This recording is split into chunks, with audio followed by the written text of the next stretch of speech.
Hello, मेरा नाम है कल्पना आर्या और अभी रिसेंटली मुझे और मेरे हस्बैंड को कनाडा का पीआर मिला है। हमारी जर्नी 2021 में स्टार्ट हुई थी, जहां मेरी बात नेशन वाइड में सोनिया मैम से हुई थी। तो पहले हमने काफ़ी सारी कंसल्टेंट से बात की थी, बट हमें समझ में आया था कि जो हमारी एज है काफ़ी ज़्यादा है और हमारा एक्सप्रेस एंट्री में तो होना मुश्किल है।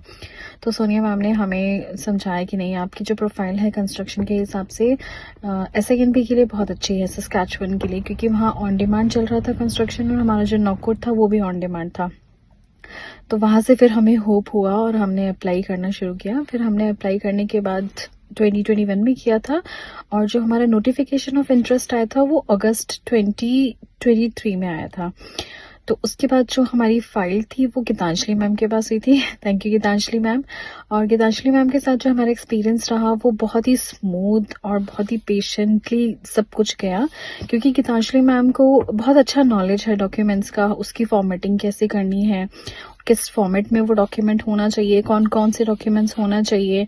सब डॉक्यूमेंट्स अलग होते हैं, हर किसी के केस के डॉक्यूमेंट्स अलग होते हैं। तो उन्होंने हमें सारा बहुत ही अच्छे से बताया कि आपको क्या डॉक्यूमेंट्स चाहिए।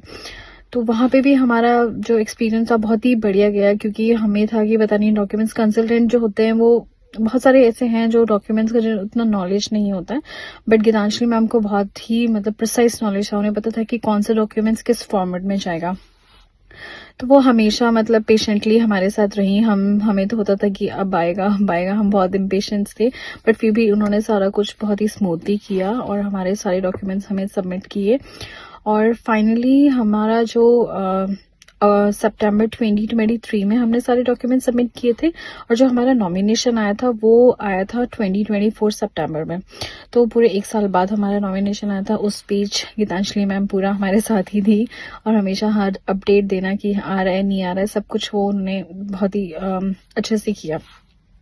फिर उसके बाद हमने जो अपना एसआईएनपी के नॉमिनेशन के बाद हमने फेडरल में फाइल लगाई। वो हमने लगाई थी अक्टूबर 2025 अक्टूबर 2025 में। फिर उसके बाद वो फाइल लगाने के बाद जो हमारा पीआर आया था, वो फाइनल डिसीजन आया था हमारा 21 फरवरी में।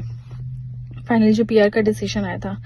तो मैं बस ये कहना चाहती हूँ कि कंसल्टेंट्स तो बहुत सारे हैं, बट ये है कि आप कंसल्टेंट को जो डॉक्यूमेंट्स का नॉलेज होना और आपका जो करियर है वो किस पाथवे में है, किस पाथवे के लिए अच्छा है, क्योंकि पीआर के बहुत सारे पाथवेज हैं। तो हमारा जो करियर है, जो हमारा प्रोफाइल है, वो किस पाथवे के लिए अच्छा है, वो होना बहुत इंपॉर्टेंट है, वो नॉलेज होना बहुत इंपॉर्टेंट है। क्योंकि हम तो किसी में भी अप्लाई कर सकते हैं, क्योंकि हम सोच रहे थे जैसे एक्सप्रेस एंट्री में करेंगे, बट हमारा एक्सप्रेस एंट्री का प्रोफाइल तो उतना था ही नहीं, एलिजिबल ही नहीं थे हम लोग, क्योंकि हमारे स्कोर्स बहुत ही कम थे और जो कट ऑफ जा रही थी वो 500 प्लस जा रही थी।